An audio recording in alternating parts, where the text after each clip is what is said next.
So at number 5 here are most of our top 5 most common questions.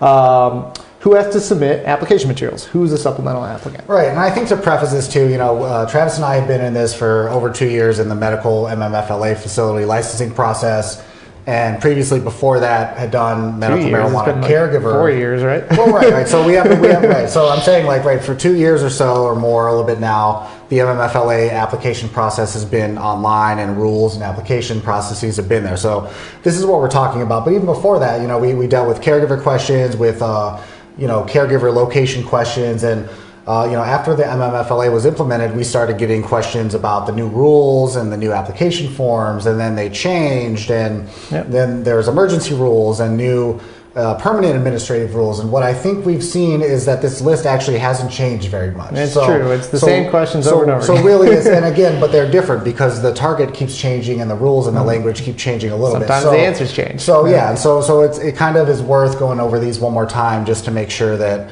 everyone's on the same page, and we can kind of echo that to everyone who watches, and just make sure that everyone's getting the most accurate information from us on the front lines of everything. So sure. So I'll ask again our number 5 question: Who has to submit the application materials? Right. And in Michigan right now, a lot of the rules and regulations are tailored towards who owns it or who controls the company. And so really right now we have a more or less generally a 10% rule for who has to submit an application. So for those owners who have over 10%, so 10.1% all the way up to 100%, those individuals or those entities have to, if they own more than 10% of the applicant company, submit a supplemental application with fingerprints, with background checks, all the years of tax returns, 12 months of bank statements, the whole shebang, be fingerprinted, get vetted, so on and so forth. Now, and by way of example, it used to be 1%, so now it's 10%. But yes,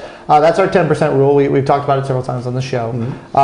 And whenever I like to tell people that are working with me, whenever we identify a human that needs to submit a background check, that person's spouse also needs to submit a background check. Yeah, and they care about direct and indirect interests. So, for example, if I was an LLC, or if I created an LLC and wanted to apply and try to get myself, to prevent myself from having to do fingerprinting. So I thought, hey, maybe the bright idea would be, all right, so Nick Cannabis LLC is owned 100% by Nick Holdings LLC. Well, I'm the 100% owner of Nick Holdings, and they're the 100% owner of the applicant company. So I still, regardless of that little additional layer, I'm still the 100% indirect owner of the applicant company. So they crunch the numbers, and it's simple math, but you basically have to, anyone who has 10% or more direct or indirect has to actually submit fingerprints and actually be vetted through the full process. So there's no way around that. There's no way other than divorcing your spouse, which takes a while, which requires you to provide a judgment of divorce.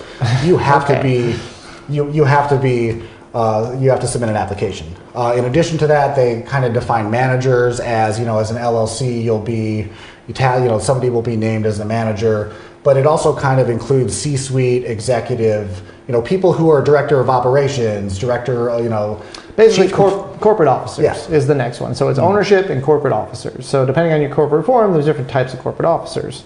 A corporation, for example, has a board of directors. A LLC sometimes has an LLC manager. A nonprofit might have different positions, etc. If you are in the capacity as a corporate officer, you're going to be submitting a supplemental application regardless of your ownership. And just like with ownership, if you are the CEO of the company, then your spouse is going to be submitting a supplemental application as well. And then I think finally, the MRA contains language, or the MMFLA contains language, as well as the MRTMA, about managerial employees. And the definition of that is basically if you have policy-making authority or the ability to control the affairs of the facility. And right now, we know there's an FAQ. We know it's somewhat defined, and one of the things that we're going to be doing here at CLG, at least, is responding, asking the MRA to clarify that a little more, because right now the industry is moving very fast.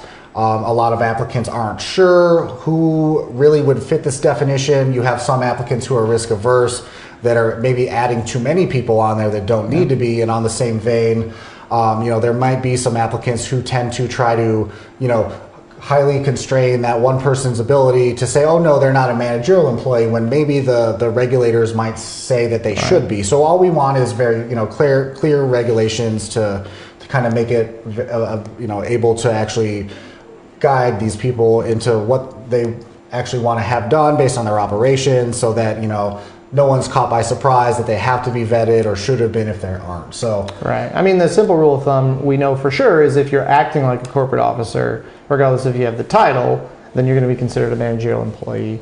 What Nick's trying to highlight is some of the gray areas. Like we know, for example, if I own a grow facility and I have someone whose job it is to be on site at that facility as the manager of that facility, that's not the type of managerial employee the MRA is talking about. We're talking about people with positions within the company that have the ability to set the company's decision making in a certain direction with the responsibility for the decisions of that company. So it's easy for us to think, well, that's a president, that's a CEO, something along those lines, but there might be people with positions of power in the company that don't have the titles to reflect that power, and sometimes the managerial employees might be determined after the fact.